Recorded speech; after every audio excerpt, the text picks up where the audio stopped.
സൂര്യ, എന്താടാ പറ്റിയത്?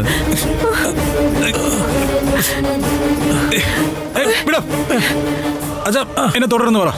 എനിക്ക് ആരുടെ സഹായം ആവശ്യമില്ല. നന്ദിനി, താനിത് എവിടെയായിരുന്നു? ഒരുപാട് നേരം തന്നെ ഞാൻ വിളിച്ചു, അറിയോ? പിടിച്ചേ. ഞാനൊന്ന് ഓക്കെ ആവുന്നവരെ എപ്പോഴും എൻ്റെ അടുത്ത് താൻ ഉണ്ടാവണം. അല്ലെങ്കിൽ ഞാനൊന്ന് വീഴാൻ വേണ്ടി കാത്തിരിക്കും ചിലർ സ്നേഹം പ്രകടിപ്പിക്കാൻ. ചെയ്യാനുള്ളതെല്ലാം ചെയ്തു കൂട്ടിയിട്ട് സ്നേഹം പ്രകടിപ്പിക്കുന്നവരെ എനിക്ക് പുച്ഛമാ. എനിക്ക് റൂമിലേക്ക് പോണം. അച്ഛാ, മനസ്സിൽ വിഷം വെച്ചിട്ട് പുറമേക്ക് കരഞ്ഞു കാണിച്ചിട്ട് കാര്യമില്ല.